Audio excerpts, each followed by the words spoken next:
Alors là, ça marche. Ah, ça y est. Oui. Voilà, je m'appelle Charles Le Goasguen, ce qui en bon français veut dire l'homme blanc, et ce qui m'a sans doute prédestiné à avoir des cheveux blancs, enfin, pour mériter mon nom. Bref, je suis né à Brest le 4 mai 1920, au lendemain de la Deuxième Guerre mondiale. Mon père, qui y avait participé, m'a toujours élevé dans le souvenir de ces combats de 1914 à 1918. Et puis, comme il avait été gazé et qu'il était avocat, parlait l'anglais, il a été désigné en 1917, fin de l'année 1917, pour assurer la liaison entre le corps expéditionnaire des États-Unis et les bureaux du président du Conseil, Georges Clemenceau. Ils étaient 7 officiers chargés plus spécialement d'étudier tous les problèmes qui relevaient de la présence du corps expéditionnaire des États-Unis en France. Ce qui fait que dans mon enfance, mon adolescence et puis encore aujourd'hui, ce qui se passe aux États-Unis ne m'a jamais laissé indifférent, car nous avons conservé avec ceux qui furent à l'époque ses camarades de travail des relations au point tel qu'ils ne venaient jamais en Europe sans venir nous voir jusqu'en Bretagne. Ce sont mes oncles d'Amérique. J'ai été élevé, disais-je, dans cet esprit de 14-18.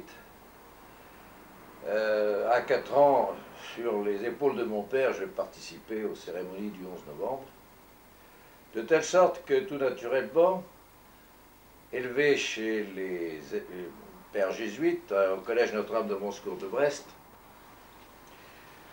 lorsque je me suis trouvé en 3e puis en seconde, j'ai tout naturellement concouru pour ce qui à l'époque était des concours d'éloquence sur le droit, la défense des droits des religieux anciens combattants. Vous savez qu'au début du siècle, les religieux n'avaient le droit, ni avaient été privés du droit d'enseigner, de vivre en commun, de posséder. Et lorsque certains d'entre eux avaient voulu continuer à vivre ensemble, ils s'étaient transportés notamment en Belgique ou à l'étranger, et dès que le tocsin de 14 avait sonné, ils étaient revenus pour rejoindre leur unité. Avaient mené la vie dans les tranchées comme tout le monde, et par conséquent, il était normal qu'on leur rende leurs droits. Pour souligner et maintenir la pression, les congrégations, à travers un concours d'éloquence dont le sujet changeait chaque année, un peu le système du concours national de la résistance d'aujourd'hui, prenaient dans l'histoire de France un sujet, et à travers ce sujet, il fallait montrer en quoi le sujet en question pouvait relever et justifier le retour de la légalité pour tous ces Français qui s'étaient si bien battus. Bref, le jour où j'ai participé au concours de la DRAC, c'était ainsi que s'appelait ce concours, le sujet était le suivant. Au cours d'un pèlerinage à un cimetière du front, un jeune prend la parole au nom de ses camarades pour dire qu'ils resteront fidèles à la leçon des morts de la Grande Guerre, la dernière, n'est-ce pas? Et que, gardant leurs souvenirs, ils essaieraient de faire en sorte qu'ils ne soient pas oubliés. Alors, je me souviens encore de certains des passages de ce discours dont j'avais puisé l'inspiration dans ce qu'on appelait les pages oubliées. Oui. C'était un recueil de poèmes et qui avait été assemblé par notamment l'UNC à partir de lettres et d'écrits de poètes tués pendant la guerre, tués au front, et dont l'aura n'a pas pu évidemment se perpétuer jusqu'à nous. Charles Péguy est le plus connu, bien entendu, mais il y avait des Bretons, il y avait des Français, il y avait des poilus et des poètes de tous les coins de France. Alors il y en avait une qui disait ceci: si nous avons chargé quand flambaient nos provinces, vers la bouche impavie des lames des canons, c'est afin que nos fils sur les bassins de France puissent lancer encore au vent leurs clairs bateaux. Oui, et puis il y avait aussi la description de la vie dans les tranchées. On riait, on tirait par les créneaux obliques, on pataugeait gaiement dans la boue héroïque. Tout en jurant beaucoup, tout en criant très fort, on faisait bon ménage au fond avec la mort. Et puis on se sentait soulevé par des forces, de nos âmes tombées comme tombe une écorce, la tristesse, la peur, l'envie égoïste, les vieux instincts séchés se détachaient du cœur. Dans la fraternité des souffrances égales, les mains que l'on serrait paraissaient plus loyales. Alors il y avait cette finale, aux morts qu'ils oublieront. C'est la loi qu'on oublie et les morts sont si loin pour vaincre encore la vie. Non, morts, vous n'êtes pas si loin que le dit le poète. Nous vous voyons debout, dressés dans vos capotes boueuses, muets, vous nous dictez vos leçons, par nous, vous revivrez. Eh bien voilà, tout est dit dans cette finale, et tout était dit en 1934. Car c'était en 1934 que j'ai prononcé ce discours, qui m'a valu d'aller d'échelon en échelon jusqu'au concours national. C'est aussi l'année suivante que François Mitterrand a fait ce concours, mais pas avec le même succès par la suite, puisque les choses allèrent mal en France, et de mal en pis. Et je me souviens des années 1935, où remontant avec mes camarades de la revue du mois de mai, de la revue de Jeanne d'Arc, car on fêtait par une grande revue à Brest la fête de Jeanne d'Arc, et nous disions très doctement, si Hitler ne met pas de l'eau dans son vin, nous aurons la guerre. De sorte que ce conflit, nous l'avons vu venir. Nous l'avons vu venir, et 1939, la mobilisation, l'invasion de la Pologne par l'Allemagne, tout cela ne nous a pas surpris. Mais ça m'a fait connaître déjà, dès 1939, des visages que je vais retrouver, sans savoir dans les conditions dans lesquelles je vais les retrouver. Mais ce sera d'abord chez moi, à l'ouest de Brest, entre la Pointe Saint-Mathieu, au bord de la mer, entre la Pointe Saint-Mathieu et Brest, sur le territoire de la commune de Plougonvelin, sur une plage où nous avons notre maison, la plage du Trécy, le sable long. C'est un bataillon de la défense du littoral, le 248e bataillon de défense du littoral qui vient s'installer. Le chef de bataillon, qui est un ancien de 14-18, s'appelle Renoir, c'est le chef de bataillon Renoir. Un de ses capitaines, qui commande la compagnie Oran, qui s'installe chez nous. Mon père est maire de Plougonvelin à ce moment-là. Et c'est le capitaine Max. Bref, je vais vivre un peu avec ces braves gens, mobilisés, rappelés, et qui vont préparer les défenses du littoral. Cela va durer pendant un certain nombre de mois, au cours desquels je vais me trouver immobilisé. Je passerai 4 mois avec une jambe dans le plâtre, donc j'aurai davantage l'occasion de les connaître, puisque je ne pourrai pas continuer à suivre mes cours à la faculté de droit de Paris.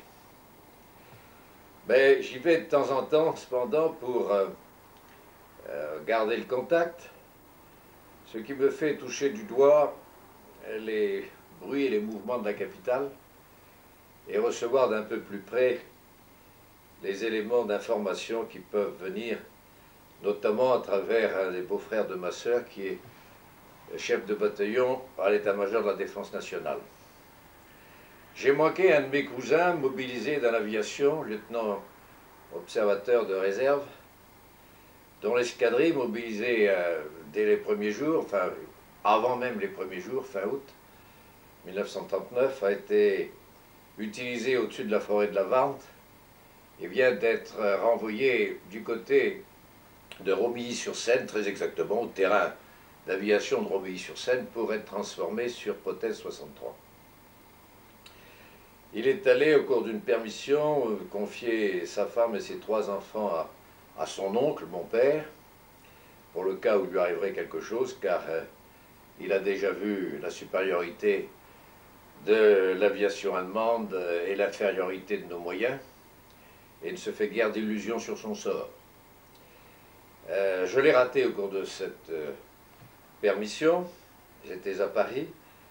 J'ai pu le voir dans le changement de train, entre la gare de Montparnasse et la gare de Lyon. Et il est convenu que dès que je pourrai, j'irai à Romilly-sur-Seine, qui est dans la zone des armées, pour le voir un peu plus longtemps. Le 9 mai, ce chef de bataillon, Ferral, beau-frère de ma sœur aînée, me prévient, voilà, je vous ai obtenu un laissez-passer, je vous conduirai à 2 heures à la gare et vous pourrez aller à Romilly-sur-Seine. En passant devant la Chambre des députés, le Palais Bourbon, il me dit, eh bien, nous sommes en pleine crise ministérielle, nous ne savons pas si ce soir nous aurons un gouvernement. Je rappelle, c'est le 9 mai 1940.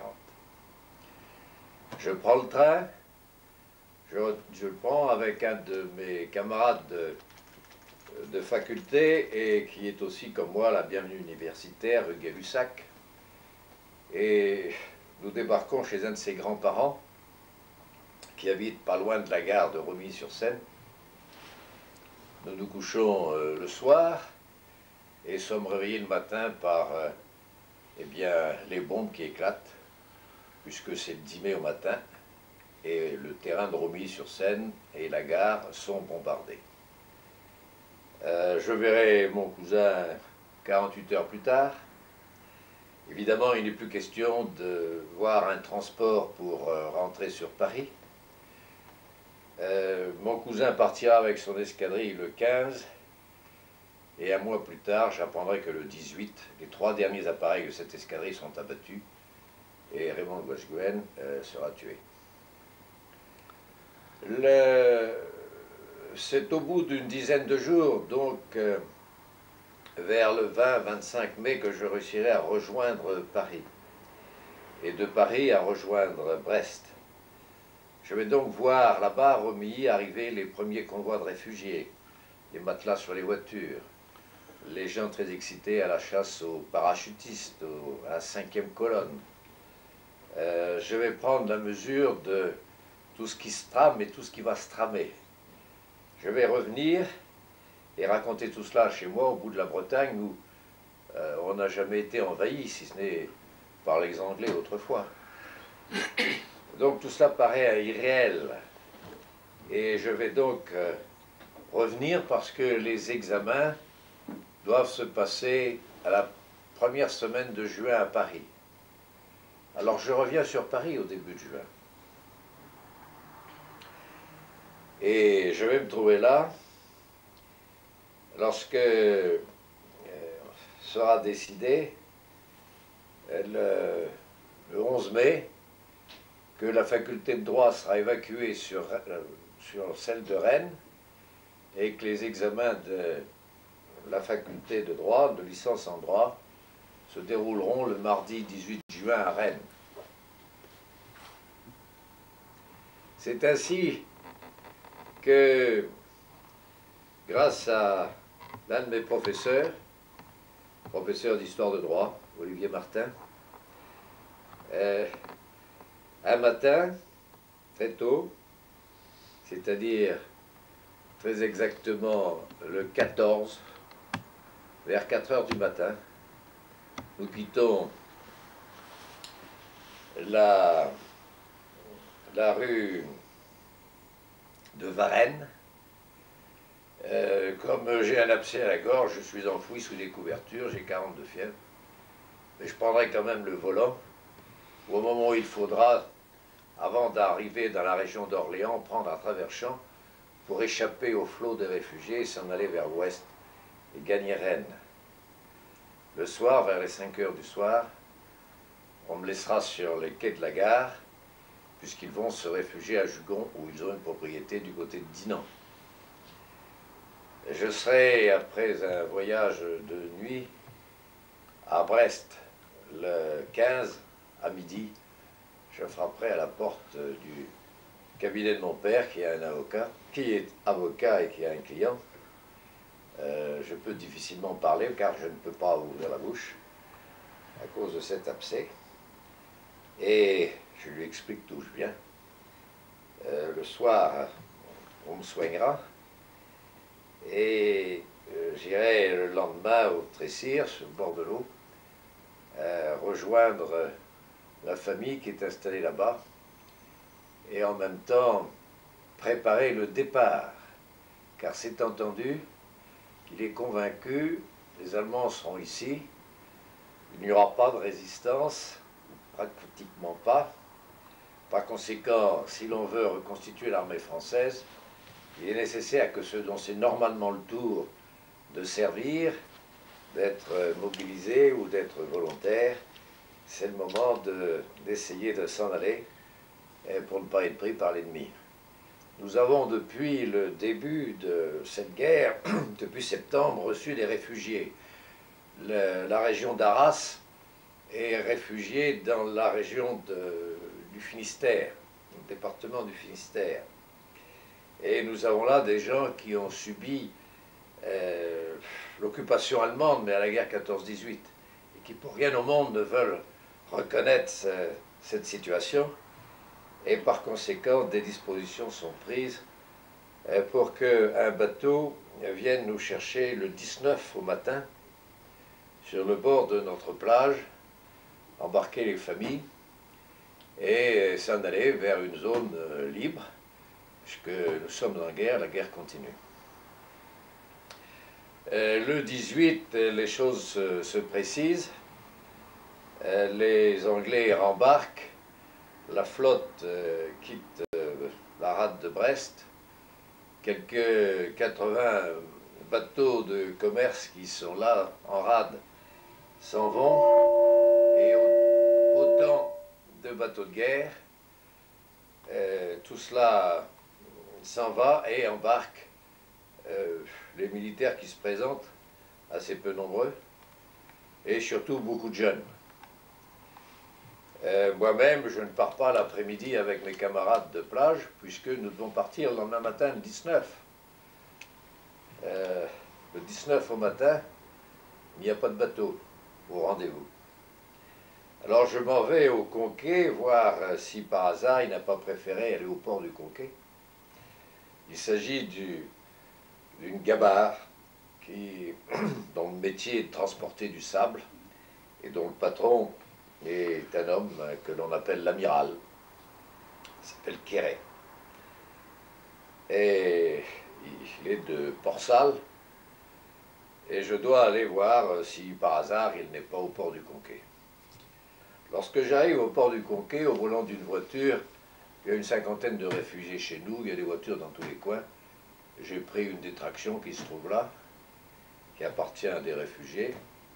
Et en arrivant au port, au sommet à la pointe Sainte-Barbe, je trouve des officiers de marine très affairés, et je vais aux nouvelles. Je constate que mon bateau n'est pas là. Et puis j'entends des grands coups de poing dans une tôle.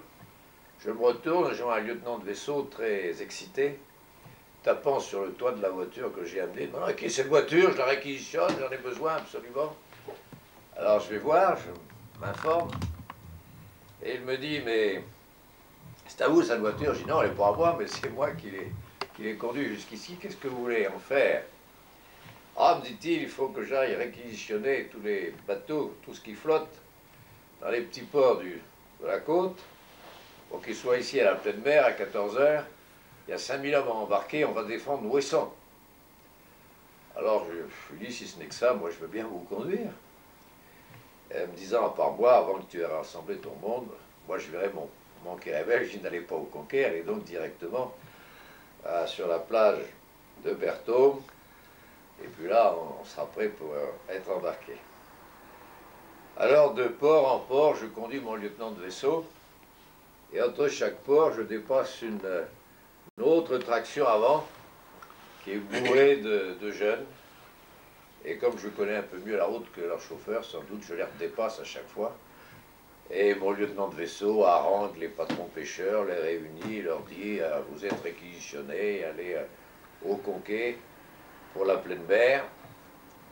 Bref, nous continuons cette tournée et il est à peu près 2h moins le quart lorsque je le redépose au port du Conquet, non sans lui avoir demandé, oui mais tout ça c'est très joli, mais ceux dont c'est le tour, les gens de mon âge, les jeunes, il me dit s'ils n'ont pas déjà reçu une instruction militaire, pas question, pas de place pour eux, déjà je ne sais pas si on pourra embarquer tout le monde, par conséquent rien à faire.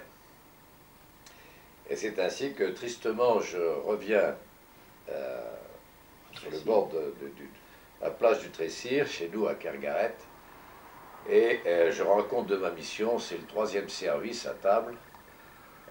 J'arrive en même temps que d'autres de mes amis qui sont allés voir sur leur golette, qui était au Pouldu, dans le fond de la rade de Brest, entre Brest et Landerneau, a pu être mise à l'eau, mais nous ne sommes pas encore au plein de la grande marée.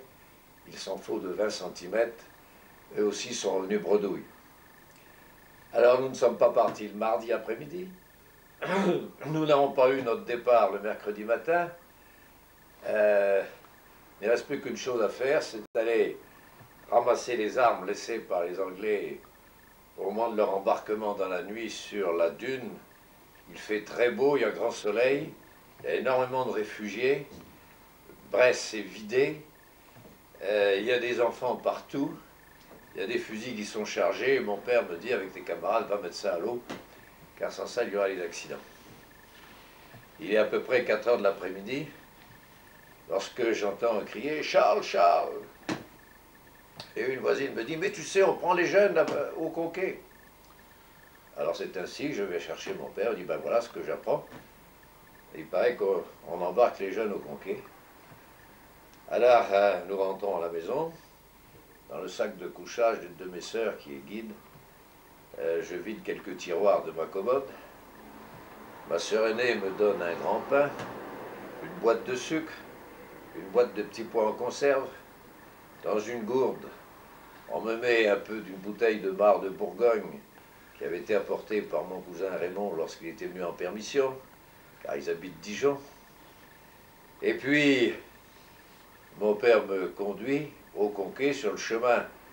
Il rencontre un de ses amis qui vient d'arriver avec 2 de ses fils à bicyclette de Rouen et qui lui demande que fais-tu, où vas-tu? Il me dit ben, je vais conduire mon fils au Conquet. Il paraît qu'on embarque les jeunes. Elle me dit prends les miens. Ses deux fils embarquent en même temps que moi. On s'arrête à la mairie pour qu'il prenne son écharpe au cas où il ferait de mauvaises rencontres, puisqu'on va annoncer que les Boches sont déjà à Brest. On arrive au Conquet, il n'y a plus personne, tout est vide. Et il y a bien le capitaine de vaisseau du matin vers lequel mon père se dirige. Et puis moi je trouve mon lieutenant de vaisseau également. Alors je vais vers lui et je lui dis mais vous m'avez raconté des histoires. Il paraît que vous avez embarqué les jeunes. Ah, me dit oui, les 5000 hommes ne sont pas venus. Alors on les a laissés monter, tous ceux qui voulaient partir. Et bien alors, et maintenant, elle me dit, bah, maintenant il n'y a plus rien, il n'y a plus personne. Et je lui dis, mais vous, qu'est-ce que vous faites? Ah, il me dit, nous, on attend le général, commandant à la place de Brest, et son officier d'état-major, son aide de camp plus exactement. Et puis il y a un canot qui va pousser pour les emmener à Ouessant. Alors j'ai tout de même, moi j'ai travaillé pour vous ce matin, il faut que j'ai une place, et puis mes camarades aussi. Rien à faire, dit-il, pas question, vous n'êtes pas militaire, etc. À ce moment, mon père revient de son entretien avec le capitaine de vaisseau François, tandis qu'un dornier qui largue des mines magnétiques sur lesquelles la veille au soir a sauté le Vauquois, la vision le Vauquois, juste à l'entrée du port du Conquet, en entraînant avec lui quelques 150 membres de l'équipage et passagers embarqués l'après-midi au port de Brest.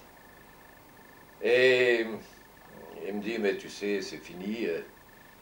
Oui, car en effet, le lundi midi, lorsque on avait entendu sur la place du champ de bataille, la place centrale de Brest, là où se trouvent les deux journaux, l'Ouest éclair et la Dépêche, afficher et parler le maréchal Pétain, ça a été une quasi-révolution, à un point tel que le préfet maritime, la préfecture maritime était rue de Siam à l'époque, et pas au château de Brest comme maintenant, avait été obligé d'afficher un démenti en disant que c'était faux.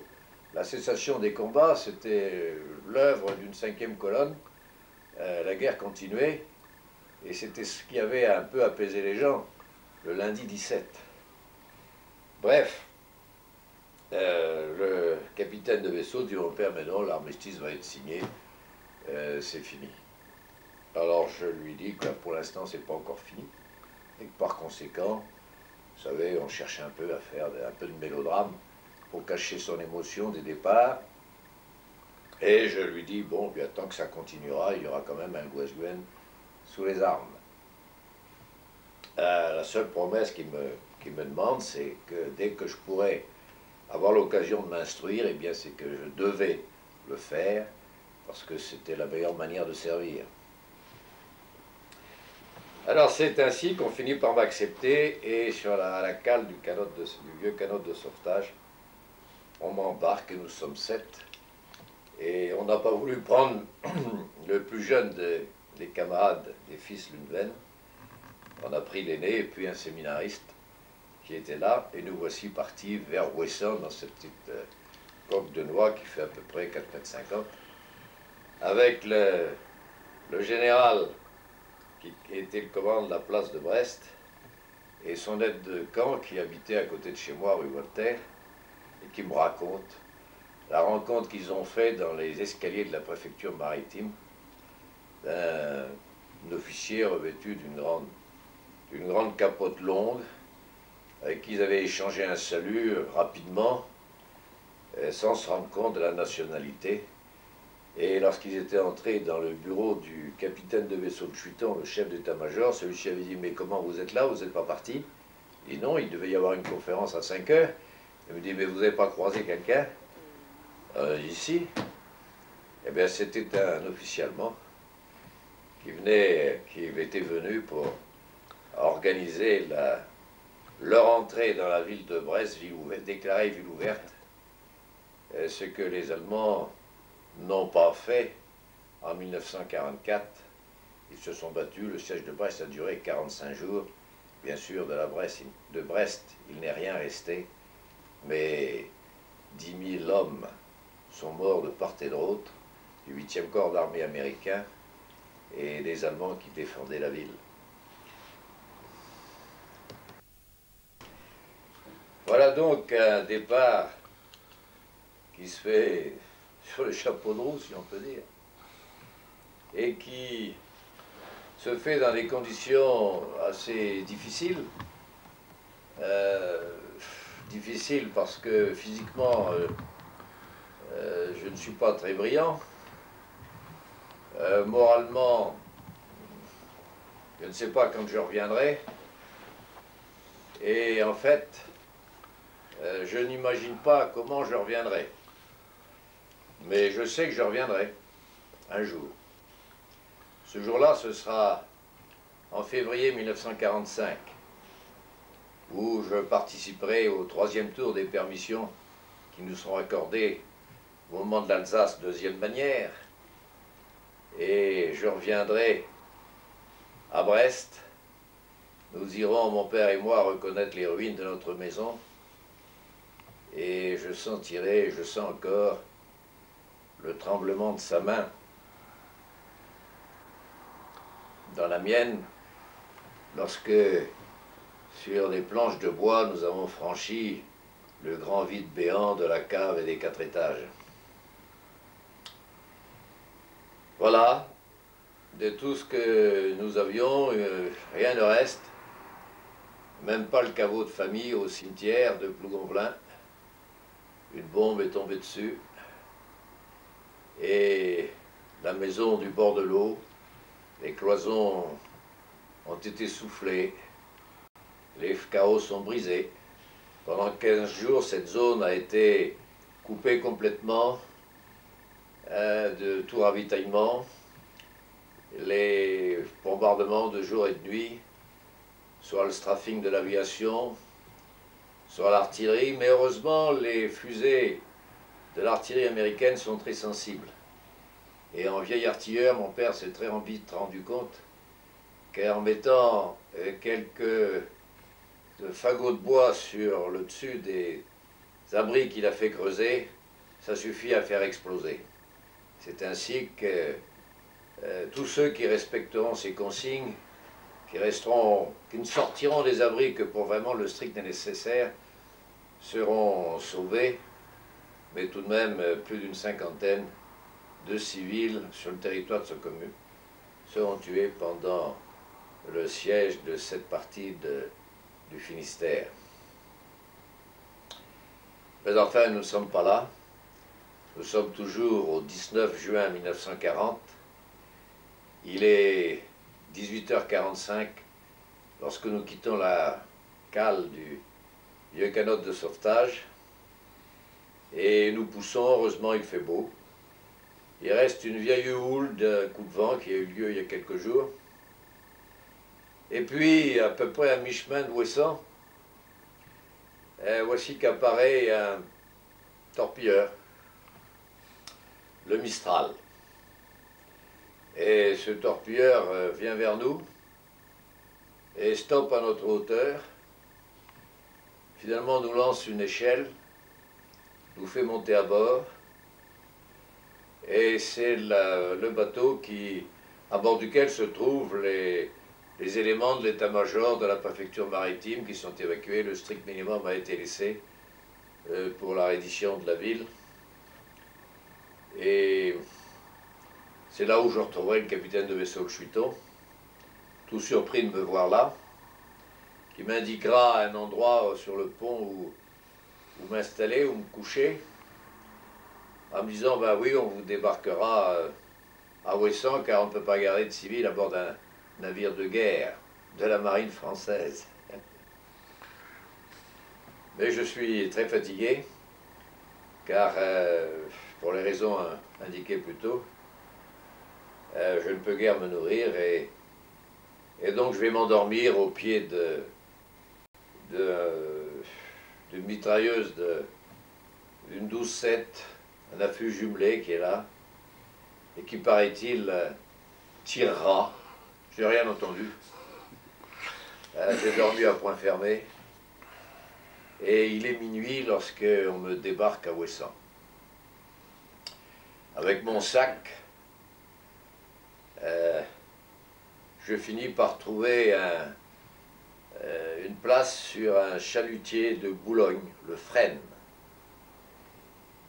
Bien entendu, on ne voit pas grand-chose à minuit. Et le lieutenant de vaisseau de réserve qui commande ce bateau, qui est en fait un patron de pêche de la réserve, ce chalutier a été transformé en dragueur de mine. Il y a foule à bord. On y verra un peu plus clair vers 4 h du matin, c'est-à-dire à l'heure de l'appareillage. Mais enfin, avec la recommandation de la marine nationale, on m'a poussé vers une porte qui reste ouverte. C'est en principe la cabine du patron. Il y a 2 ou 3 formes sur la banquette qui lui servait de lit. Et il y en a 2 ou 3 autres sur ce qui lui sert de table. Sous la table, il y en a encore 2 ou 3 autres. Bref, avec mon sac entre les jambes, je m'adosse à la porte à recroqueviller en attendant qu'il fasse jour. Et puis en appareil, il y a bien 150 personnes à bord. On ne peut pas se déplacer car on se marcherait les uns sur les autres. Et je m'aperçois que mon voisin, eh bien, c'est un de mes camarades de collège, qui s'appelle François Bienvenu. Ses camarades, ce sont les 2 frères Chevalier, etc. Non, si tu peux donner des noms. Ce sont des garçons qui, le matin, était dans cette traction avant que je dépassais de port en port et qui, se butant toujours, avait dû se rabattre et finalement avait trouvé un embarquement en fin de soirée, avait gagné Ouessant et était sur le Fresne. Alors il y a là Franjou et puis d'autres garçons dont j'apprendrai les noms par la suite. Mais il fait chaud, le soleil va se lever, et après avoir tourné en rond au large d'Ouessant pour attendre un autre chalutier qui devait faire route avec nous en direction de Plymouth, il y a un spectacle inouï que je n'oublierai pas. C'est dans l'Est, au-dessus de Brest, alors que se mêle le rougeoiement du soleil levant au rougeoiement des parcs à mazout qui brûlent. Ces deux langues de feu qui sont séparées par le rideau noir des fumées du mazout qui brûle et qui, étiré par un vent très léger, s'étend et gagne vers l'ouest. C'est tout à fait extraordinaire comme spectacle, très prenant et aussi tout à fait bouleversant. Mais enfin, le large nous attend, cap au nord, vers l'Angleterre. Vers midi, il y aura un message que le patron ne saura pas décoder, et c'est l'aîné des frères Chevalier qui va le décoder à la place, à sa place. C'est le message d'Arlan disant aux bateaux français de rallier les ports anglais. Enfin, en tout cas, c'est ce qu'il nous dit.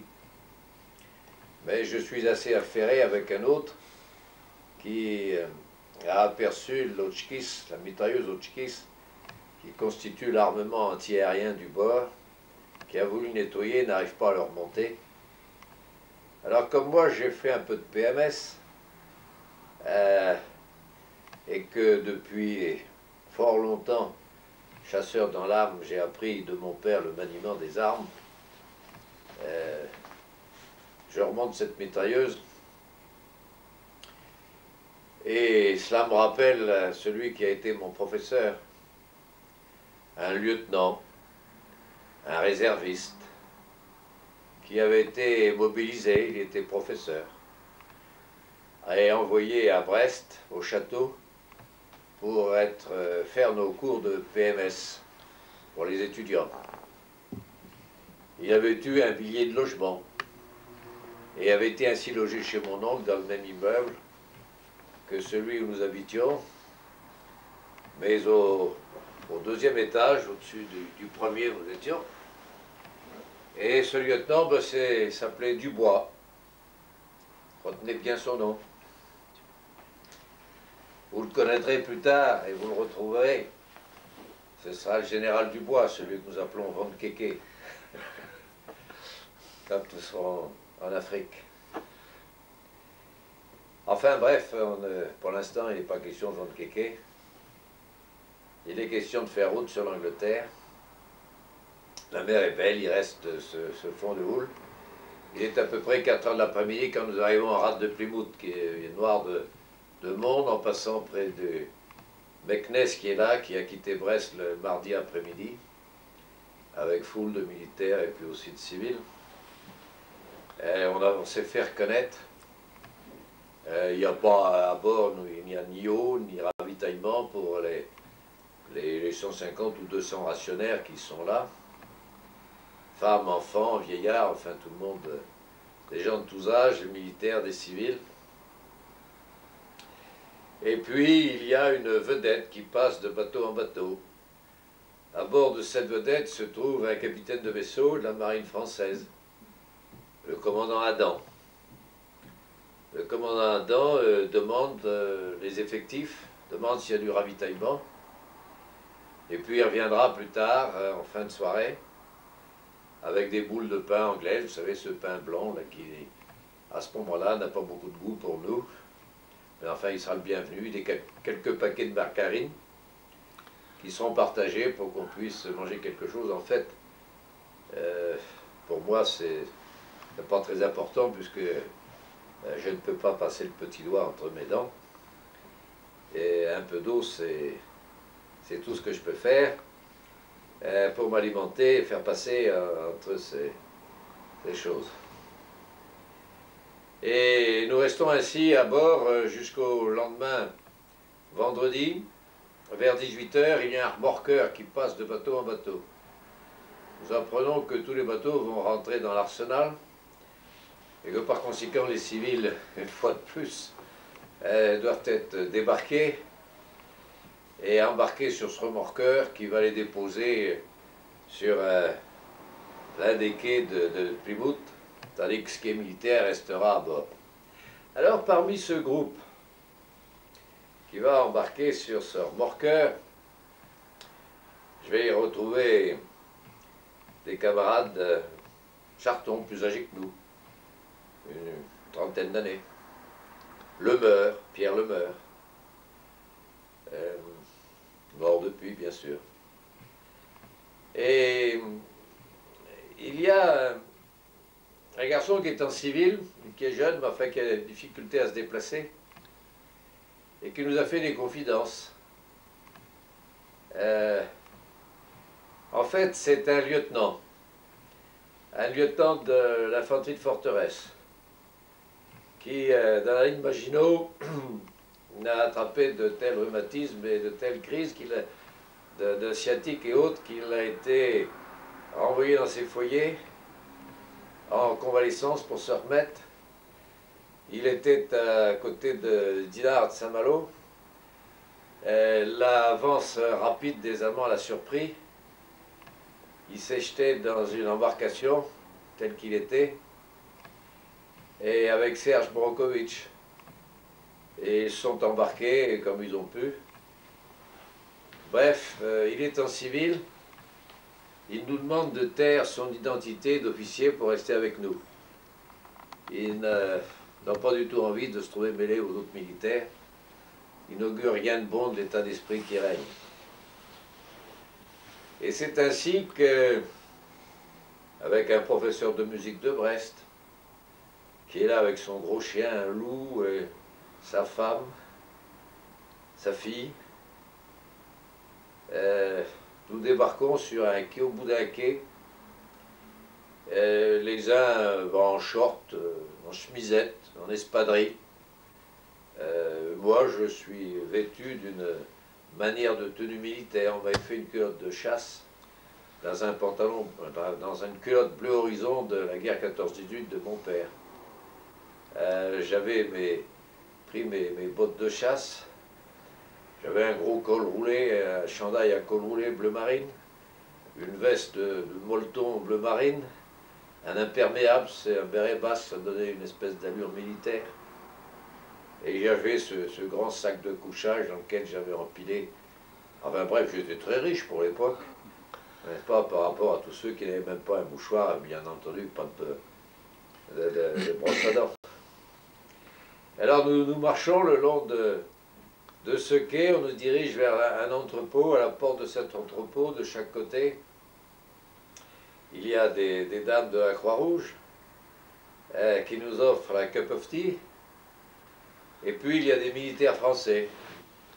Je vois un héros de la guerre 14-18, un ancien du 19e, qui était capitaine de réserve, fanat de tout ce qui était militaire, guerre, qui avait fait vraiment une très belle guerre, dont les fils étaient mes camarades qui habitaient Brest.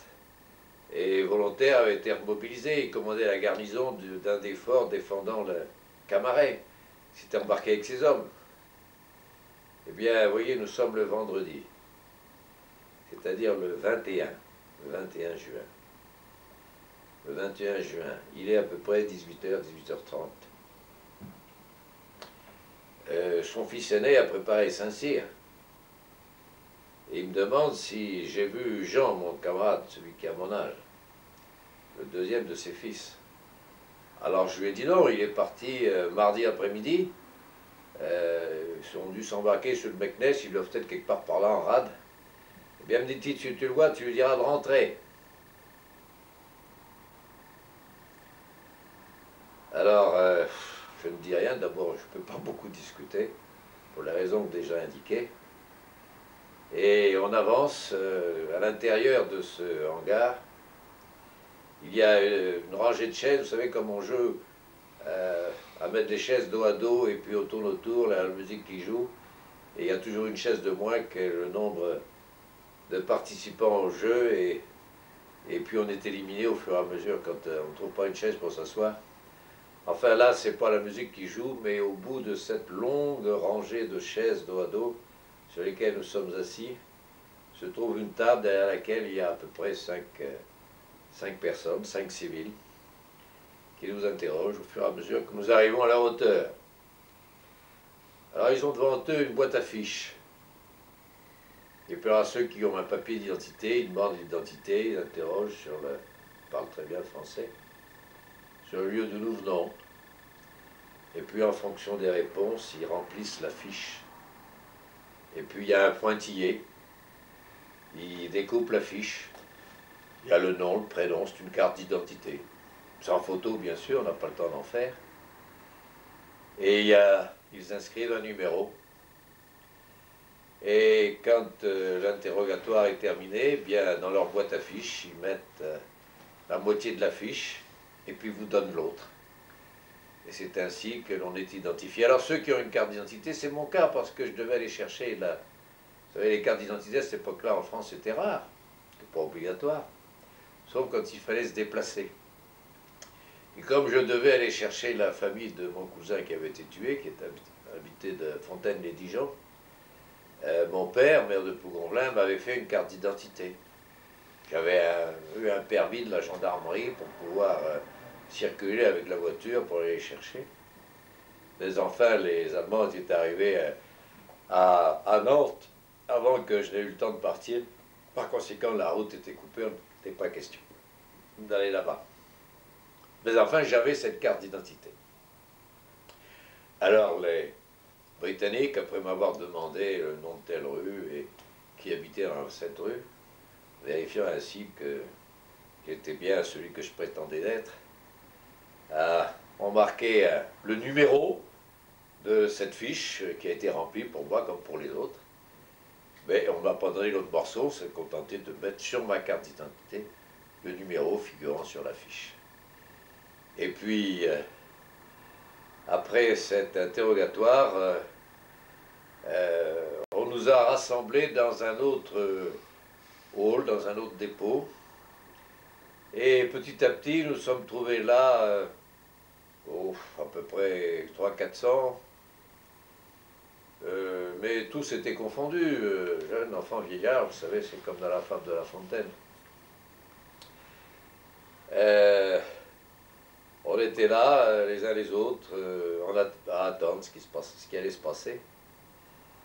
Et lorsque vers les 10 heures du soir, on est venu chercher les femmes, les enfants, enfin ceux qui avaient de la famille, et pour les emmener loger dans les maisons des environs, dans la banlieue, etc. Et bref, nous sommes restés à peu près un groupe de 300-400 jeunes. Et puis des douaniers sont venus. Alors il y en a qui ont voulu faire des blagues, nous demander si on avait quelque chose à déclarer. Alors le plus jeune des fils chevaliers a voulu faire une blague, il a dit « bah oui, moi j'ai une mitraillette ». Alors, comme il était un de ceux qui avait un sac, le douanier a dit « bon, ben alors faites voir ».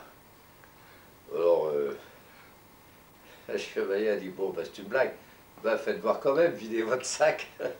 Il était obligé de vider son sac jusqu'au bout. Bien entendu, il n'y avait pas de mitraillette. Alors, pour tuer le temps, nous sommes mis, enfin ceux qui pouvaient, à chanter des chansons.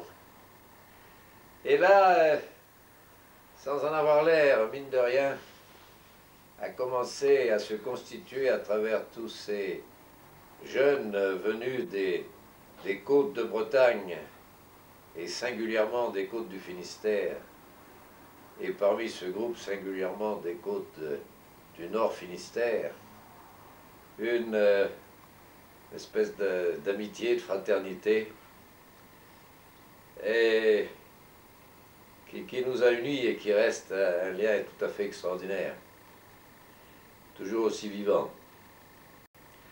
Vers 4 heures du matin, on nous a fait monter dans un train.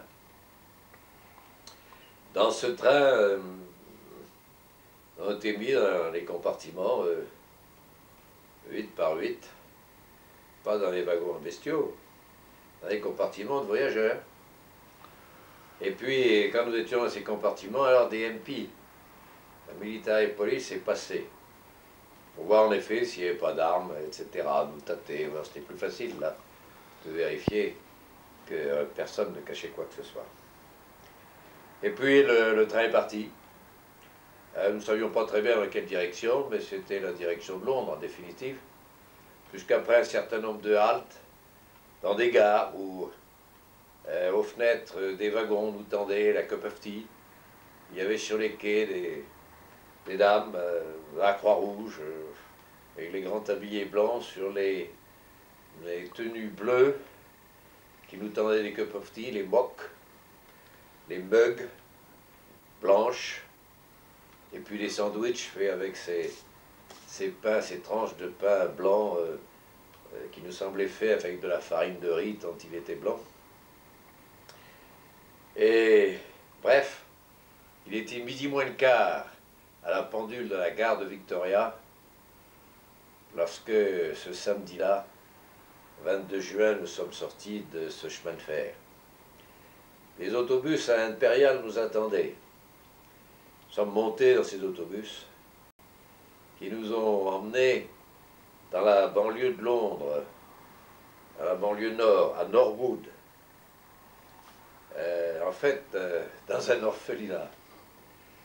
Dans un orphelinat,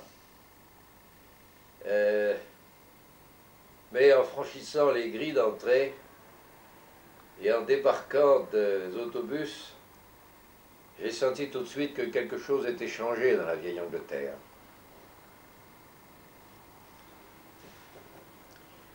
Quelque chose de nouveau, de tout à fait étranger à leur manière d'être. C'était pourtant très simple. Dans les années 34, j'avais passé 6 semaines d'été en Angleterre. Je connaissais les habitudes. En 35, j'ai reçu des camarades que je m'étais fait chez moi. Donc je connaissais bien les choses. Et vous savez, depuis le mardi pour les uns, même depuis le lundi soir, le 17 au soir pour les autres, depuis le 19 en ce qui me concernait, nous n'avions pas eu l'occasion d'avoir de l'eau, de nous laver.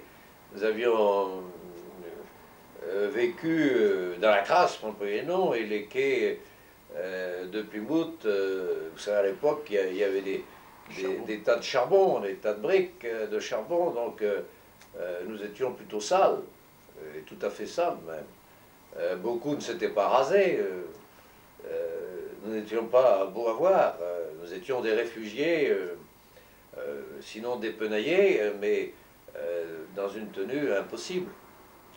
Eh bien, dans cette tenue impossible, l'homme qui nous attendait au pied de chaque autobus pour nous faire débarquer au fur et à mesure, nous indiquait une pièce, et pour ceux qui avaient des bagages, vous posez votre bagage là, et puis après vous allez là. Eh bien, c'était ça le changement.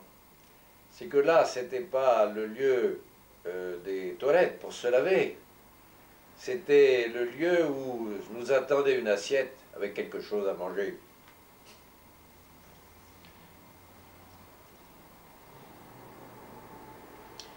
Donc, il y avait quelque chose de changé dans la vieille Angleterre. Après ce frugal repas, nous avons récupéré nos bagages et puis on nous a indiqué des pièces où nous sommes répartis, où nous devions passer la nuit. Mais je vous ai dit, c'était un orphelinat, alors tout était à l'échelle. Aussi bien les installations sanitaires, c'était des petits pots de chambre, n'est-ce pas? Il fallait trouver d'autres cuvettes un peu plus grandes. Et puis il fallait remplacer les petits lits par des lits de camp, des lits picots, comme en langage français. Et donc voilà, nous avons commencé à occuper notre temps à nous aménager un lieu pour dormir. On a distribué les couvertures. Et puis sont arrivées une dame de la Croix-Rouge française, une dame, j'ai le souvenir, une dame assez forte, très gentille, accompagnée d'un capitaine qui venait de l'ambassade. Alors très gentiment, il s'inquiétait de nos besoins. Alors qui avait besoin de mouchoirs, qui avait besoin de brosse à dents, etc. Puis en même temps, il disait, bon, ben, tout ça c'est très bien. On reviendra demain, vous apporter autre chose, mais est-ce que vous avez de la famille en Angleterre? Non. Bon, bah, vous avez maintenant, c'était très bien ce que vous avez fait, mais enfin, il faudra songer à rentrer. Et ainsi, déjà, la propagande s'insinuait dans ce camp pour dire, bon, bien sûr, mais bon, c'est un geste, mais maintenant, nous sommes le samedi, n'est-ce pas? C'est le moment où le général Msinger est en train de subir le diktat. Et, enfin, nous ne le savons pas. Nous n'avons pas de nouvelles que celles qu'on veut bien nous donner à ce moment-là. Alors, ils reviendront, là. J'ai là, à côté de moi, Gérard de Blois, qui, plus tard, sera tué au BIMP, après la prise de Toulon, en 1944. Et nous les voyons revenir, ces gens, le lendemain. Et alors moi, j'indique, j'en dis ici, j'ai des gens que je connais bien, ce sont les Sœurs Bleues de Vernon, chez qui j'avais été déjà en 1934 en Angleterre, à Bristol. Et la mère supérieure était originaire de l'Estovin, d'un côté de l'Estovin, dans le Nord Finistère. Une de ses sœurs avait fondé une maison à Londres, et puis la troisième de leurs sœurs, parce qu'elles étaient trois dans cette famille nombreuse, qui avaient toutes choisi cet ordre, les Sœurs Bleues, les Sœurs de Vernon, celles des... en fait, c'est un ordre qui avait été créé en Angleterre pour s'occuper des vieux prêtres, les Sœurs de Jésus au Temple, mais en fait qui étaient devenues des infirmières, avaient fait des études. Et nous avions fait leur connaissance parce que ma mère, qui a été paralysée pendant 7 ans, nous avions obtenu qu'une des sœurs, justement une de celles-là, Sœur Angélique, puisse rester chez nous pendant tout ce temps-là pour la soigner, pour aider à la soigner. Donc c'était pour moi une autre famille. Et je souhaitais qu'elle soit prévenue de mon arrivée en Angleterre. La journée se passe, le dimanche ils reviennent, nous apporter qui a une brosse à dents, qui a des mouchoirs, et la nuit aussi, et le lendemain matin, le lundi, nous sommes rassemblés par le responsable du camp, un civil britannique, et nous voyons des autobus qui sont là. Il y a des gens du voisinage qui sont aux grilles, et qui nous font des grands signes. Et le responsable du camp nous fait un petit laïus, nous dit bien voilà, la France signe l'armistice. On ne sait pas ce qu'elle va faire, alors on ne sait pas ce que les Français vont faire, ni par conséquent ce que vous allez faire. Je ne peux pas vous garder ici. Alors on va vous conduire dans Londres, dans une ancienne école qui sert de camp de réfugiés depuis déjà plusieurs années pour les gens d'Europe qui sont là. Alors ne vous inquiétez pas, c'est un camp qui est gardé par des hommes en armes, des militaires qui s'avéreront être des Grenadier Guards. Et bon, mais enfin, cheer up, tout ça s'arrangera, ne vous laissez pas faire. Puis alors là, les gens que vous connaissez pourront vous trouver, ceux qui ont des répondants en Angleterre, bien, pourront sortir et être libres de leur mouvement. Et nous remontons dans les cars qui vont nous conduire à un early school. Mais les gens qui sont là aux grilles, aux portes, nous encouragent et vraiment, dans ce moment difficile, sans l'ombre d'une hésitation, ils sentent bien que nous sommes avec eux comme ils sont avec nous. À Early School, nous allons... Au fait, j'ai oublié de vous le dire, mais aucun de nous n'a entendu parler du général de Gaulle à ce moment-là. Et c'est à un Early School que nous allons entendre prononcer son nom. Car à un Early School, on va nous répartir dans des anciennes salles de classe. On nous mettra par 10, 12 dans des chambrées, enfin dans les salles de classe, en ce qui nous concerne, notre groupe. Nous serons une douzaine, on nous apportera, on nous donnera des couvertures, le sol est cimenté, il n'y a pas de lit, il n'y a pas de matelas, il n'y a pas de sommier, bien entendu, il n'y a pas de bas-flanc à cet endroit-là. Enfin, en tout cas, dans cette salle de classe. Hein. Et nous allons trouver des gens qui sont là depuis 1 an, 2 ans, 3 ans, qui viennent d'Autriche, les réfugiés d'Europe centrale. Et puis nous allons trouver, ils sont à peu près 2000, et puis à peu près autant de réfugiés de France, enfin des réfugiés de la campagne de France, que ce soit des Polonais, que ce soit des Français d'un peu partout. On va retrouver des Brestois, des gens qui n'ont pas fait exactement le même parcours que nous, qui de Plymouth ont été débarqués plus directement, ou de Portsmouth ou d'ailleurs, bref, qui sont arrivés là avant nous. Il y en a qui sont partis après nous de France, qui sont partis par Saint-Jean-de-Luz, et pourtant venant de Bretagne, n'est-ce pas, et qui sont arrivés à Early School avant nous. Et il y en a qui sont logés au-dessus de la chapelle. La chapelle, c'est le réfectoire, où on fera la queue pour essayer de gratter 1 ou 2 tours de plus, car dans l'assiette, il n'y a pas grand-chose à manger, n'est-ce pas. Alors on va tricher un peu, on fera la queue plusieurs fois pour essayer de revenir à différents services.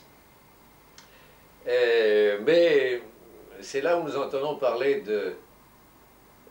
du général de Gaulle.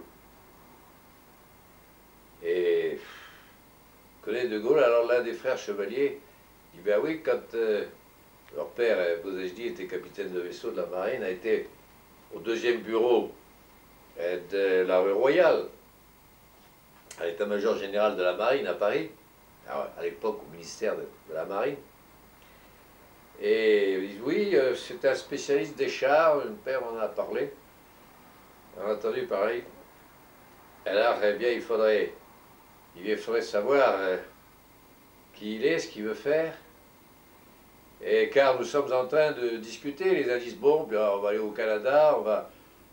Pour aucun d'entre nous, de ce groupe-là, il n'est question de rentrer en France. Les Allemands y sont, pas question. Enfin, alors, mais une légion étrangère anglaise, ça nous chante pas beaucoup.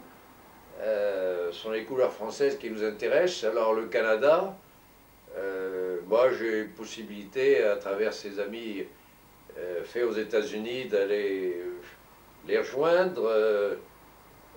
Mais l'Afrique est libre, l'Afrique du Nord, il faut aller dans les territoires français. Et vous voyez, voilà quelles sont nos conversations.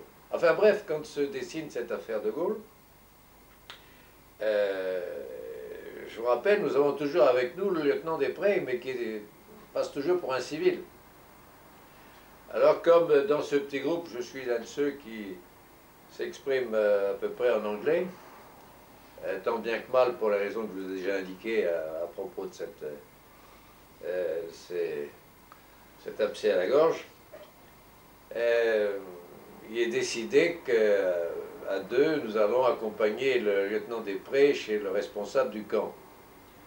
Nous sommes en effet dans un camp militaire, gardé militairement. Il y a des réseaux où il y a des barbelés. On nous a prévenu, on ne doit pas s'approcher à moins de 50 yards des limites du camp. Et il faut attendre que des gens ayant une identité reconnue en Angleterre puissent venir vous chercher, soit se portent fort pour vous, se garantissent pour que l'on puisse sortir du camp et circuler librement. Donc nous allons trouver le directeur, je dis ben voilà, cet homme est un officier d'armée français. Nous voulons savoir exactement ce que veut faire le général de Gaulle, dont nous venons d'entendre parler. Alors, il va vous donner sa parole d'officier qu'il reviendra. Il va aller là où est le général, tâcher de le trouver et de savoir et il reviendra nous dire ce qu'il en est. Et donc, il rentrera. Et le directeur autorise cette sortie. Alors, Després s'en va. En fait, il n'est pas revenu le soir même, il est revenu le lendemain matin. Il s'est octroyé une permission de la nuit. Et il est revenu le lendemain en nous disant, bien, le général va envoyer quelqu'un pour expliquer ce qu'il va faire. Alors, c'est ainsi que nous aurons...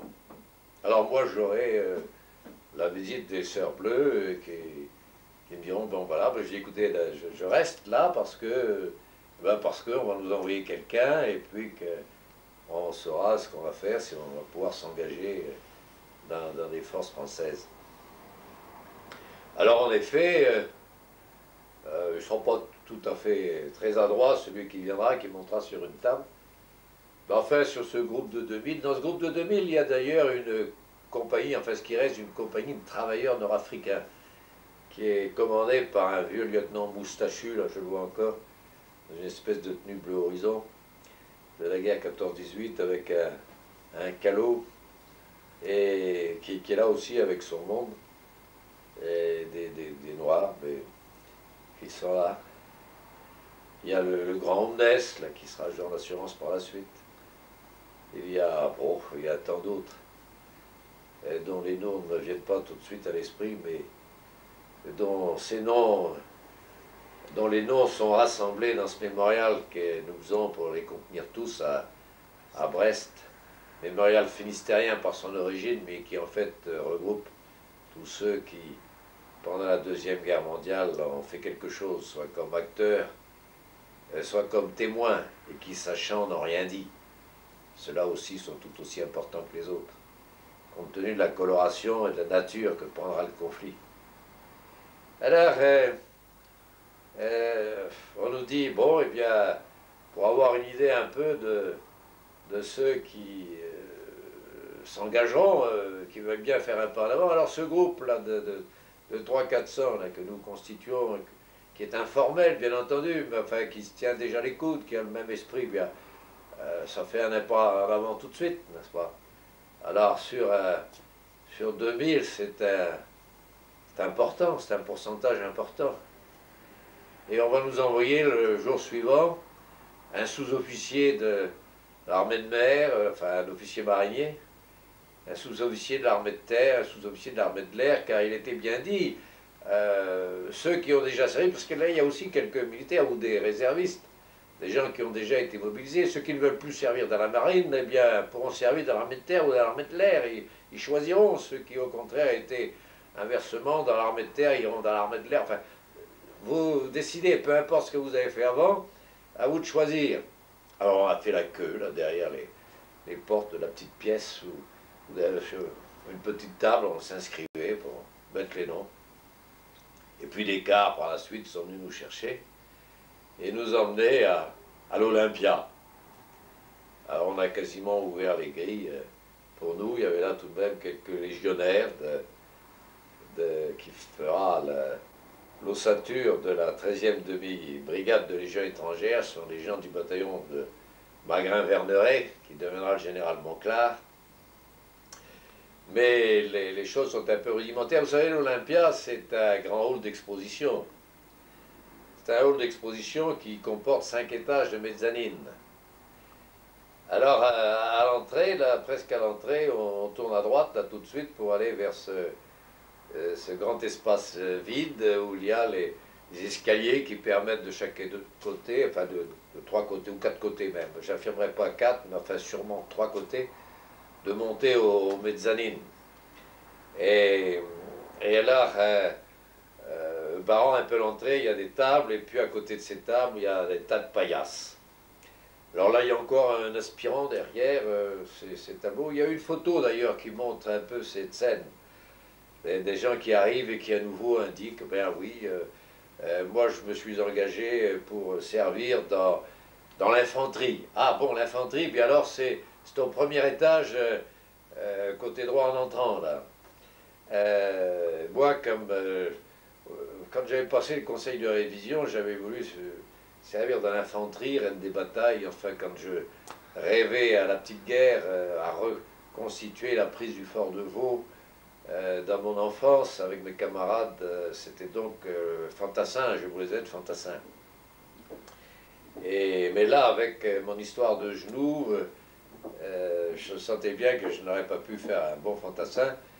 Et par contre, comme je savais conduire à peu près n'importe quoi, j'ai donc demandé la cavalerie motorisée. Alors on me dit la cavalerie motorisée, bon, puis alors c'est au 3e étage à gauche. Et puis ne croyez pas que l'armée de l'air était au 5e. Non, non, non, là, c'est la marine, vous savez, qui veut toujours être un peu à part, la marine avait choisi le 5e étage pour avoir personne au-dessus. C'est une image, une image bien réelle. Vous savez, comme ils sont habitués dans les arsenaux, il y a des murs de 4 mètres, 4 mètres 30, n'est-ce pas, qui empêchent, qui séparent la zone de la marine de la zone civile. Alors ils sont habitués à être entre eux, n'est-ce pas. Donc les voilà à monde à part, au 5e étage, l'armée de l'air est au 4e. Alors donc, les chars, la cavalerie motorisée, c'est au 3e. Alors, ça veut dire quoi? Ben, ça veut dire qu'il y a un coin du hall d'exposition, un petit peu comme le... Imaginez qu'il y ait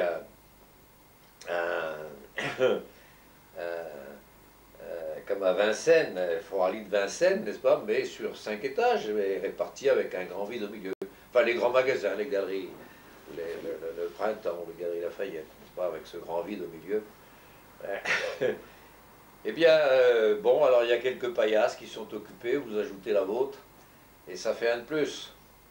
C'est comme ça qu'un matin, en me réveillant, moi, j'ai trouvé mon voisin de mon voisin de chambrée. Eh bien, c'est Serge Borokovitch, l'ami Serge. Et je serais pour lui Carolus Magnus. Et c'est un frère. Bon. Alors c'est là où nous allons apprendre à faire nos premiers rudiments de marche au pas. Alors tous les matins, en se réveillant, on trouve un visage de plus qui sort d'une couverture allongée sur cette paillasse. Il y a là 2 aspirants qui ont en charge cet escadron de cavalerie motorisée en formation. Par la suite, nous saurons que l'un de ces aspirants, qui s'appelle Tresca, ben, nous saurons que c'est un jésuite, un père jésuite. Et puis l'autre aspirant, bien, nous saurons que c'est un trappiste, c'est le père Lacouin. Et nous avons un maréchal des logis, mais je connais, c'est un Brestois, c'est un professeur de violon. Hein, c'est Daniel. Et puis, voilà, il y en a tant d'autres. Enfin, tant d'autres, pas tellement. Pas tellement parce que... alors, oui, il y a là... Ben, il y a la Fanche, il y a la Léon, il y a Pierrot, il y a Pierrot Tremeur, il y a Job Gramoulet, il y a l'évêque, il y a... Enfin, le petit Laborde, il y a Lacoste, il y a le caporal Roy, il y a Mestivier, il y a Bibi, Bignalet. Ah ben, il y a beaucoup de Bretons, mais il y a un bon groupe aussi du Sud-Ouest. Ils nous font un peu concurrence, là. Tous ces gars du Sud-Ouest. Ben, ils se tiennent les coudes, eux aussi. Et puis alors, il y a aussi à faire vivre la baraque, là où nous sommes, l'Olympia. Et sauf qu'on a des problèmes avec les évacuations. Ben, vous savez, il n'y a pas besoin de désigner des corvées. C'est l'époque où on demande les volontaires, où il y en a trop, pour la corvée de shot. Passez-moi l'expression, mais c'est vrai. C'est l'époque où on trouve des volontaires pour la corvée de shot. Il faut choisir parmi eux, parce qu'il y en a trop. Alors on apprend à faire la manœuvre du soldat sans armes Et puis vient le 6 juillet. Et le 6 juillet, c'est le midi, moins le quart, encore une fois. Et c'est le général de Gaulle qui vient nous voir. Alors, de son laïus, d'abord de sa présence, je me souviens du képi de chêne, des gants blancs, de la tenue, les guins, baudrier. Il a son ruban de décoration, la Légion d'honneur, la Croix de guerre 14-18, la Croix de guerre 39-45, la médaille l'insigne des blessés. Et puis, enfin, il nous demande d'où nous venons. Et j'ai retenu trois choses qui résument ses propos. La première, c'est que nous voyagerons beaucoup. Alors c'est une promesse qui a été tenue. La deuxième, c'est que nous serions un symbole des espèces de croisés, que nous représenterions la France en combat à peu près partout à travers le monde. Alors ça aussi, nous l'avons été, répartis à peu près partout. Et puis, troisième chose, pour ceux qui ne resteront pas en route et qui reviendront, surtout qui ne s'imaginent pas avoir fait quelque chose qui leur donnerait des droits particuliers. Ils n'auront fait que leur devoir. Et ça aussi, c'est une promesse qui a été tenue. Mais voyez-vous, ce jour-là, à l'Olympia, il y avait bien sûr quelques militaires. Mais parmi les jeunes qui n'étaient pas encore en uniforme, nous étions 567. 567. Et 124 fois, le général s'était entendu répondre, comme au lieu d'origine, Île-de-Saint. Île-de-Saint. D'où à la fin cette exclamation en forme interrogative, mais que les Iliens ont transformée en affirmation. L'Île-de-Saint serait-elle le quart de la France? 124 sur 567. Vous savez, 30 000 militaires français se trouvent en Angleterre à ce moment-là. Eh bien, y compris les jeunes engagés, j'ai dit 30 000 militaires, je ne parle pas des réfugiés, des jeunes, des civils, des 30 000 militaires. Eh bien, il n'en restera pas 2000, par exemple. De tous les...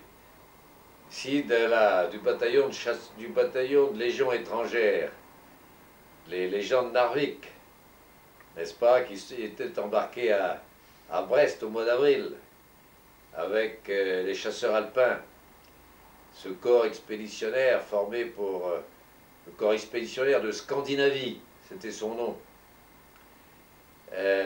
qui devait partir aider la Finlande. Seulement les combats de la Finlande contre la Russie se sont terminés avant que le corps expéditionnaire ne parte.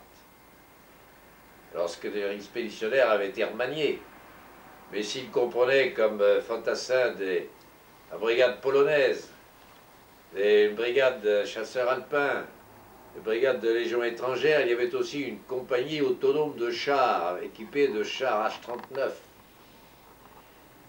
Et quand j'ai vu défiler sur les rampes du port de Brest pour aller s'embarquer les chars H-39 de cette compagnie, eh bien, je n'aurais jamais imaginé que quelques mois plus tard, je conduirais l'un de ces chars en Angleterre. Et bien, ces gens avaient été ramenés après la prise de Narvik, puisque l'évolution de la campagne, l'effondrement du front, la ligne Végan, la ligne de la Somme, les premiers jours de juin avaient fait réembarquer tout le monde. Alors ils avaient laissé leur matériel lourd en Angleterre et avaient débarqué à Brest le 14, le 15 juin. Ils étaient envoyés en ligne pour former une ligne du côté de Rennes. Et puis certains avaient été finalement renvoyés sur la Manche et le département de la Manche, et puis finalement sont repartis en Angleterre par Cherbourg, mais beaucoup d'autres par Brest, le 17, le 18. Notamment quand les Allemands étaient arrivés, le lieutenant Volvé, qui était le chef de l'atelier de cette compagnie autonome de chars, c'était un ingénieur civil, le lieutenant Volvé, le lieutenant d'Ivry, qui commandait l'échelon de cette compagnie autonome de chars, justement, comme ils avaient été chargés du matériel lourd, n'avaient pas fait le même chemin que les autres. Et ils étaient encore dans la région de Brest le 18 et le 19 juin. Et comme les Anglais, avant de ça, enfin le corps expéditionnaire britannique avait laissé des chars, soit sur des porte-chars, soit sur des plateformes dans le coin, on leur a demandé de remettre des chars en route pour essayer de faire un semblant de barrage pour l'arrivée des Allemands. C'est comme cela que, parce qu'il faut tout de même parler des quelques-uns qui ont voulu sauver leur honneur, en tout cas. Et à Landerneau, autour d'un canon de 75, il y a eu 5 tués. Sur la route Landerneau, c'est la route donc de l'Ouest, c'est la nationale 12. Mais l'accès nord-est de Brest, sur la ligne Plabennec-l'Est-Vin, entre Gouesnou et Plabennec aussi, une barricade avait été installée avec un canon de 75. Les premiers motards allemands qui s'étaient présentés avaient été reçus à coups de canon. Et c'est ce qui les Allemands avaient été retournés à Plabennec chercher des gendarmes pour venir, pour que ce soit les gendarmes français qui viennent parlementer avec les défenseurs de la barricade, et pour dire que non, il avait été décidé que Brest serait ville ouverte et qu'il n'y avait pas lieu de continuer à combattre. Nous avons maintenant retrouvé la photographie de ce canon 75 qui a été encloué, c'est-à-dire qu'on a enlevé, dégoupillé le frein et tiré un coup, et par conséquent la pièce, le tube est sorti de son logement devant la maison où était installée cette barricade, n'est-ce pas? Et finalement, on avait dit au lieutenant Volvé et d'Ivry, bon, ben, c'est pas la peine, rejoignez Brest et embarquez-vous. Et bien, de tous ces gens et de cette compagnie autonome de chars qui, à l'effectif, comptait, une compagnie autonome comptait environ 175 bons hommes. Alors, je ne dis pas que les 175 s'étaient rembarqués de Brest pour retrouver en Angleterre, mais en fait, il en est resté 18. Et des brigades de chasseurs, enfin des bataillons de chasseurs qui constituaient les brigades bétoirs, eh bien, il en est resté 37, dont Chevillard, par exemple, qui conduira un de mes camions à la veille de la bataille de l'Alameine, Olé, les Chevillard, il est du sud, Olé, il est de Brest, et tout de même quelques autres. Et puis il y a ceux comme le lieutenant Dupont, qui en effet ont fait partie de toute cette expédition, qui se sont acharnés, parce qu'ils ont reçu l'ordre, à fournir en munitions la ligne que l'on devait monter à Rennes, qui a dû s'échapper parce que là où il apportait des munitions, on voulait le garder. Ben, on voulait le garder, les troupes françaises qui voulaient le garder, l'empêcher de repartir pour qu'il attende à l'arrivée des Allemands pour être prisonnier. Pas bon, il avait fini par arriver avec les deux derniers camions de munitions qui lui restaient du côté de Brest. On dit, ah ben non, on n'a pas besoin de vos munitions, descendez dans le sud. Finalement, il avait échoué à Audierne. Bon, il a passé ses munitions en consigne, il est parti avec le bateau qui faisait le courrier de Saint avant-guerre, l'Arzénith, n'est-ce pas? Et finalement, il est allé à Saint. Et puis à Saint, il a emmené du monde qui était là, et ils sont partis de Saint à Ouessant. Et puis finalement de Ouessant, ils sont allés à Plymouth, n'est-ce pas, en Angleterre. Et le lieutenant Dupont a été chargé de l'instruction à Camberley des futurs élèves aspirants de la France libre. Et puis il sera tué au RMT, au 3e bataillon du RMT, à la prise de Paris, la veille du 25 août. Il sera tué devant, près de Fresnes, enfin, Léon Dupont, et puis tant d'autres. Alors, de ces gens du premier jour. Alors, nous allons être dirigés sur... enfin bref, il y a 567 civils, et à la fin à ces premiers jours de juillet, nous allons être dirigés sur un camp près d'Aldershot. Les militaires, enfin, en uniforme, vont être au camp de Morval et les autres au camp de Delville. Mais en fait, ils ne sont pas séparés, il n'y a qu'un seul parade ground, n'est-ce pas, qui nous rassemble. Et nous allons débarquer là, à la gare de Cove, près de Farnborough. La station, c'est Cove, et de Cove, il y a à peu près 2,5 km, 3 km pour aller dans ce camp. Et ce camp qui a abrité des Canadiens, qui s'appelle Delville, mais c'est en souvenir du bois de Delville. Du bois de Delville qui est situé dans le nord de la France, et où, au moment des affaires de la Somme, contre-guerre, plusieurs dizaines de milliers de Sud-Africains ont été tués en 14-18, n'est-ce pas, en nous défendant le territoire français. Et lorsqu'il y a quelques années, 2-3 ans, un monument, le premier, a été élevé en souvenir des 60 000 Sud-Africains qui sont morts sur le territoire français pendant la guerre 14-18, dans cette région, eh bien, pour les raisons que vous savez, c'était dans les années 83-84, et le gouvernement de l'époque a refusé de s'y faire représenter. Alors, nous, au mémorial, justement, nous gardons le souvenir de tout cela, et qui sont morts sur notre territoire. Nous essayons de retrouver leurs noms et leurs familles, que ce ne soient pas simplement des noms qui ne veulent rien dire, mais que ce soit des individus qui renaissent à travers leurs notices individuelles.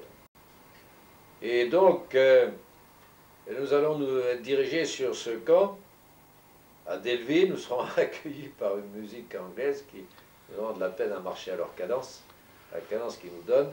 Et on va être répartis, alors il y aura les artilleurs, il y aura les chars qui seront dans des baraquements différents.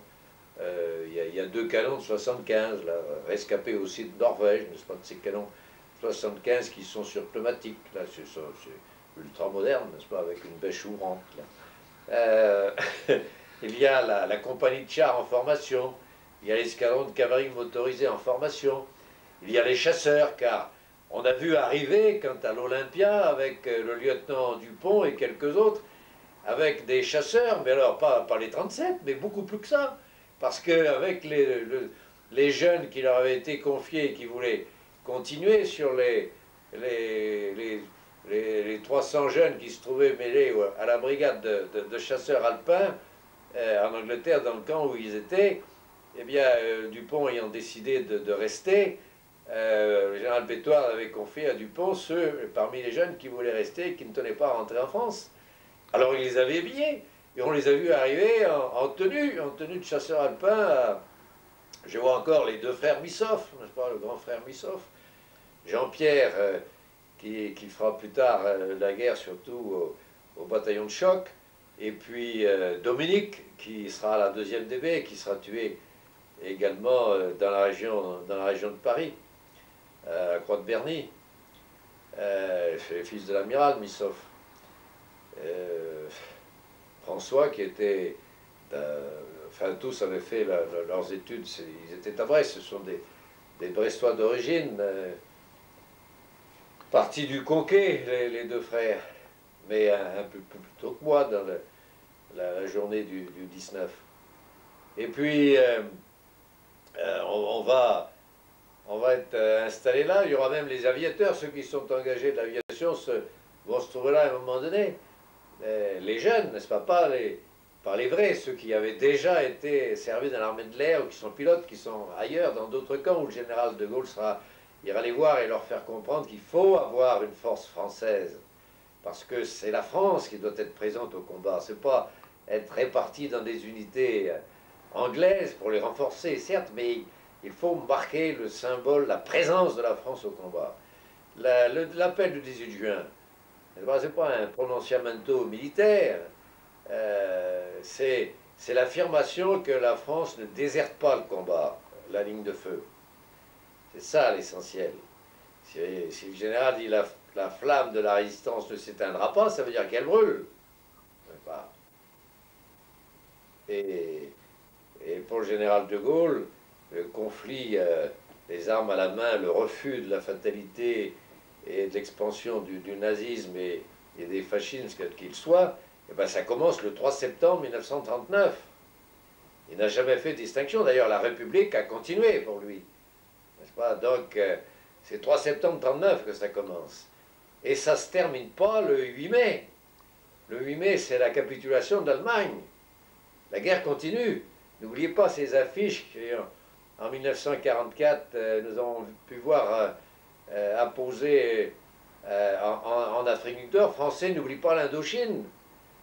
Et on fera signer aux volontaires pour la guerre contre le Japon un engagement supplémentaire, n'est-ce pas, puisque c'est la durée de la guerre contre le Japon plus 6 mois, alors que l'engagement que nous allons signer, l'engagement officiel que nous allons réitérer là à Delville dans ce camp sur un papier signé par l'intendant militaire et qui sera le premier acte tout à fait officiel avec la signature du lieutenant Volvé pour nous. C'est notre acte d'engagement dans les forces françaises libres, reconnu à partir du 1er juillet 1940 par les accords Churchill-de Gaulle, n'est-ce pas? Ce sera pour la durée de la guerre contre le conflit de l'époque, c'est-à-dire l'Allemagne et l'Italie, et plus 3 mois. Alors, dans la région de Fontainebleau, eh bien, ceux qui seront volontaires pour l'Extrême-Orient, enfin pour la guerre contre le Japon, ils vont signer un engagement plus 6 mois, n'est-ce pas, pour la guerre contre le Japon. Enfin bref, nous voici à Delville, et nous allons être habillés. Alors, je ne vous raconte pas ma première rencontre avec le général de Gaulle. Elle a fait l'objet de ma communication pour le colloque de Gaulle en son siècle. Mais enfin, tout de même 2 mots. 2 mots parce que elle confirme et elle illustre ce que je viens de dire sur la présence française au combat. Vous savez, et vous l'avez deviné déjà, de par la situation de mon père, qui s'est faite à la force des poignets et avec l'aide de ses frères, plus âgés que lui. Mon grand-père est né dans un fort, son père était gardien de fort. Et actuellement, vous voyez, moi je passe mon temps et ma vie dans un fort. Alors pourquoi ne pas boucler la boucle en y mourant aussi un jour à mon tour, puisqu'en fait je suis le dernier du nom après la mort de mon cousin. Il y a des Guasguen, mais les Le Guasguen, nous sommes les derniers. Et donc, perdons pas le fil, donc je suis habitué aux étoilés. Et après le discours du général de Gaulle à l'Olympia, je voulais en savoir plus. Alors parmi mes camarades que j'avais retrouvés là, il y avait le fils de l'amiral Moreau, petit-fils du maréchal Franchet-Després. qui lui était arrivé en Angleterre, enfin je l'avais quitté, j'avais vu au mois d'août 39, et il était aspirant de marine, et finalement après une aventure rocambolesque, et dans un petit calotte, il arriva en Angleterre, et ensuite nous nous retrouvons à l'Olympia. Et on aura le droit de sortir de l'Olympia à condition d'avoir un semblant de tenue française. Alors de bric et de broc, on va arriver. Moi, vous savez, j'ai toujours ma culotte de chasse pour l'horizon, là. Évidemment, la couture a un peu craqué pendant les 3 ou 4 jours que nous avons vécu d'une manière un peu invraisemblable. J'ai toujours mes bottes de chasse. Alors avec un béret basque et un imperméable mastic, ça fait une tenue militaire, n'est-ce pas? Et puis, le Moreau, avec des espèces de leggings, il se fabrique une tenue vous savez, de skieur, là, de skieur alpin. Là. Et alors nous avons appris que le général loge à l'hôtel Rubens. Alors c'est dimanche, nous sortons, et vous savez, moi je suis un de ceux qui sont riches. Un de mes oncles au moment du départ, puisque on devait tous partir, avait fait échanger quelques francs contre des livres anglaises. Alors j'avais 8 ou 10 livres, n'est-ce pas? Donc dans ma poche, j'étais un gros Richard là, pour l'époque. Et donc nous voilà partis pour l'hôtel Rubens tous les deux pour aller déjeuner à l'hôtel Rubens. Alors les Anglais, vous savez, à cette époque-là, je vous raconterai aussi une autre histoire avec Cholton, avec l'ami Cholton. Il vous recevait, vous savez, l'étiquette anglaise, ça existait. Je vous ai dit qu'il y avait quelque chose de changé en Angleterre. Alors, dans notre tenue un peu crasseuse tout de même, nous frappons à la porte de l'hôtel Rubens et on nous admet sans aucune espèce de difficulté dans la salle à manger. Et nous apercevons tout de suite, presque au milieu de la salle, ce général français là, que nous venions de voir la veille. Et puis, ils sont 3 à la table. Il y a le lieutenant qui l'accompagnait, le lieutenant de Courcelles, et puis il y a un commandant, il y a un homme qui a 4 galons. Tout à l'heure, j'apprendrai qu'il s'agit du commandant Saint-André. Bon, je ne l'ai pas revu depuis et après. Enfin, on est reparlé, il a existé. On retrouve sa trace dans les livres. Alors bref, on nous assied à une table de place, à 2 couverts, et puis nous mangeons comme nous pouvons. Enfin, moi surtout, pour la raison que vous savez, c'est toujours pas fini mes histoires. Et le général, qui, vous savez, aime bien manger vite, n'aime pas rester à table à rien faire, a fini avant nous, il se lève et en passant notre hauteur nous fait signe, vous savez, les bras toujours le long du corps et le geste simplement de la main, n'est-ce pas, des doigts, de le suivre. Alors nous levons et nous le suivons tous les deux dans un petit boudoir, un fumoir, où il s'assied sur un canapé, n'est-ce pas, et une table à laquelle on va apporter des tasses de café. Et alors le Geoffroy de Courcelles est à sa droite, le commandant Saint-André et sur le canapé à côté de lui, et puis Moreau et moi, nous sommes en face, assis sur 2 chaises. Et le général va nous offrir, enfin en tout cas, oui, en ce qui me concerne, ce sera la première tasse de café qu'il m'offrira, à sa manière bien traditionnelle, c'est-à-dire que c'est lui qui tend la tasse de café. N'est-ce pas? Il offrira aussi un cigare, parce que vous savez, il aime bien le cigare. Et il fait voir le cigare. Et alors, pour détendre l'atmosphère, si l'on veut, car j'ai dit que j'étais habitué aux étoilés, bon, enfin, il a une certaine taille, et puis c'est très curieux. On ne sait pas qui va commencer à parler, n'est-ce pas? Alors, bien entendu, il me demande ce que nous faisons là. Alors, je lui explique que d'abord, nous sommes du Finistère. Enfin, moi, je suis du Finistère, je connais bien. Ah bon, dit-il, bien. Alors, il nous raconte son souci. Et son souci, c'est faire en sorte que ceux qui le rejoignent soient vraiment l'armée française. Et donc elle est tenue française.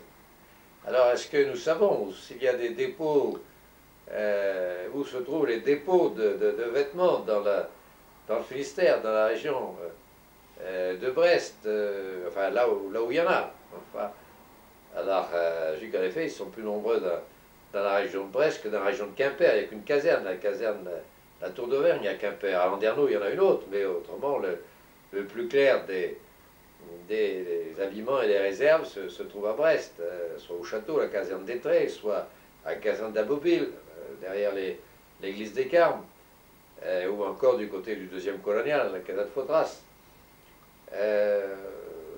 Bon, et alors, en prime, nous recevons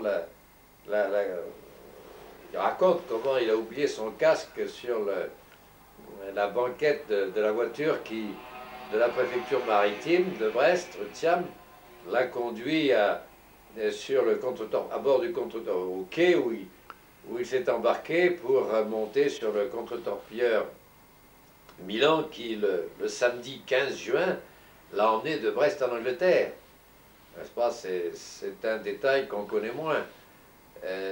Mais c'est là la mission générale partait pour essayer d'obtenir du pool qui réunissait tous les tonnages marchands des Alliés, n'est-ce pas, de l'Alliance, était en Angleterre, et il voulait obtenir de quoi transporter à travers la Méditerranée 500 000 hommes en Afrique du Nord pour que la guerre puisse se continuer dans l'Empire.